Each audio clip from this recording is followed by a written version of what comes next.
taping us.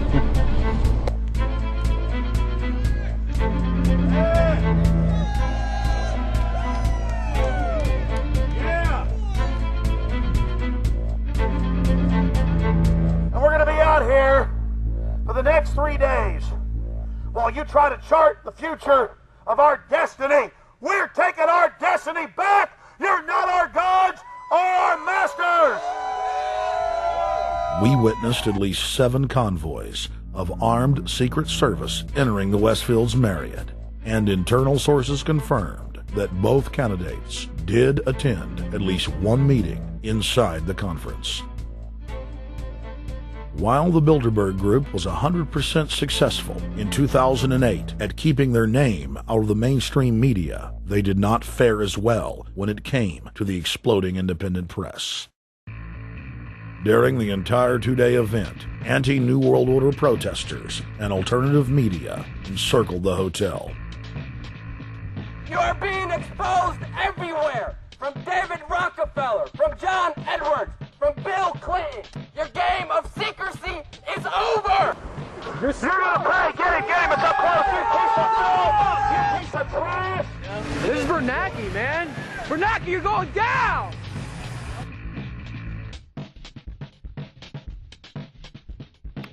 Obama, we know you're here, Obama.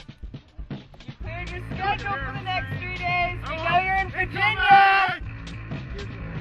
Arch criminals! New World Order scum! We are not your slave scum!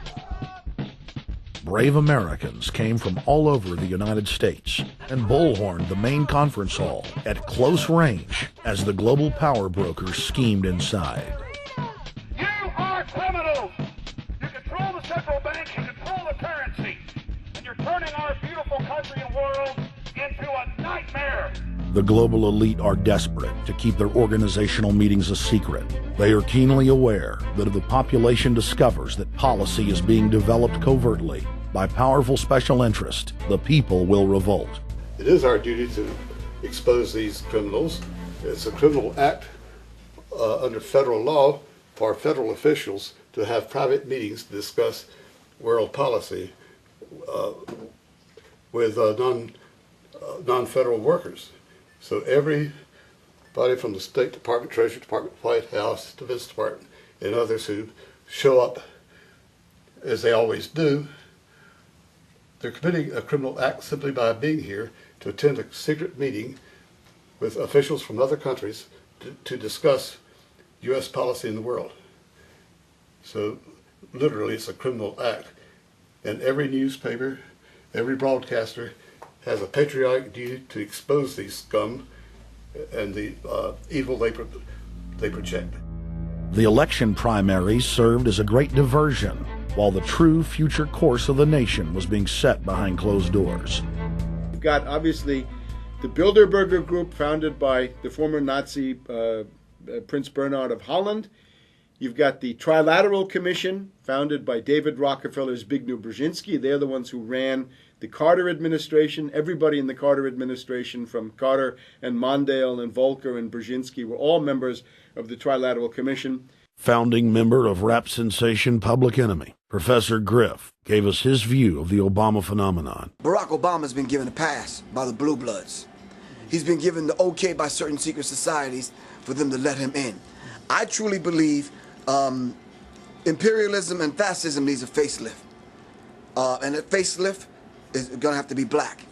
And the reason why I believe that, simply because I think they're trying to go into Africa. Well, they're already in Africa.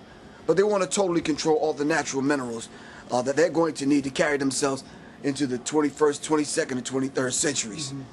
You follow me? So I think they have to go through a phase of galvanizing the masses of dark-skinned people that truly believe that change needs to come, but the change that they're talking about is not necessarily change for the better as far as the masses of the people.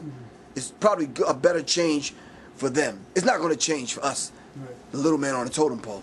And no one looks at the agenda. As long as he positions himself right, have the right tie on, have the right smile, repeats the slogans over and over, and drives it home, the average American is just going to swallow it hook, line, and sinker. And we don't even know what the agenda is.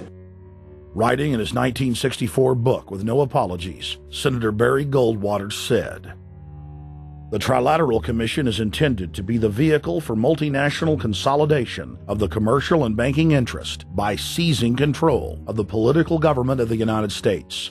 The Trilateral Commission represents a skillful, coordinated effort to seize control and consolidate the four centers of power: political, monetary, intellectual, and ecclesiastical. What the Trilateral Commission intends is to create a worldwide economic power superior to the political governments of the nation-states involved. As managers and creators of the system, they will rule the future." Bilderberg issues executive decisions and prime directives to its subdirectorates for implementation. The Trilateral Commission takes the Bilderberg Group agenda and executes it through regional roundtable groups throughout Europe, Asia, and the Americas. The Council on Foreign Relations serves as the managing roundtable group in the United States sector. The Council on Foreign Relations has dominated every administration since the days of FDR. The way in which they make policy and rule is that they are a polycentric oligarchical system. You have to be a finance oligarch. Remember, this is not a society ruled by generals, not by priests, not by bureaucrats, not by demagogues, none of those, but by bankers. Bankers rule, and the bankers set up these institutions. They set up things modeled on the Royal Institute for International Affairs, Chatham House, and the Milner Round Table of the period right after the Boer War, so even before World War I. You had the British setting up these round tables, institutes with publications and conferences, and this is how they make policy. Upon Obama's inauguration, members of the Bilderberg Group, Trilateral Commission, and CFR flooded into every position of power in the executive branch, replacing Trilateral Commission and CFR members who previously filled the positions during the Bush administration. When you look at the U.S. ruling class, you'd have to say that they're a really pathetic bunch of failures and bunglers. They are a miserable excuse for a ruling class. And that's one of the big problems we have, is you go from Clinton to Bush to Obama. What stays the same is the ruling elite that gives these puppets the orders that they act on.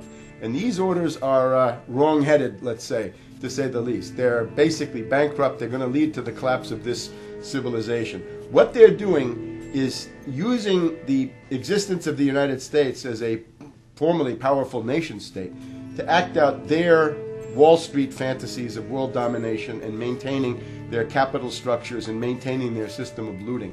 And this can't be done. So the basic question is, they've hijacked our country and you got to take it back from them.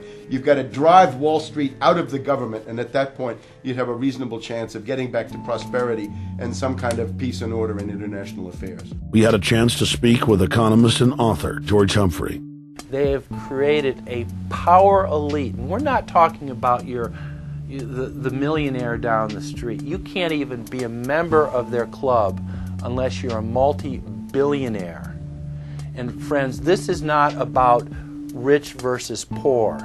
This is about a very, very small handful of the worst criminal element on this planet, manipulating and destroying the good people of this nation and of this world. About this Obama with change. Look at the people he's put in to mastermind the economic recovery. Larry Summers. I love it. Every time they talk about Larry Summers, he's always brilliant. He's another brilliant one. He's the one that helped dismantle the Glass-Steagall Act, the banking act that was put in place in the 1930s, so the banks couldn't become the banksters that they become. In the 1990s, you had the beginning of the derivatives bubble, thanks to people like Alan Greenspan, Rubin, Summers, a lot of the people who are now back in the Obama administration. And the derivatives, I think, are the centerpiece of this entire problem today. These are the same people, Geithner from the Treasury Department. Could you imagine that? Now we have the U.S. Treasury Secretary, who also is a Robert Rubin protege of the Larry Summers Group, that dismantled Glass-Steagall and broke apart the regulations that would have prohibited the banks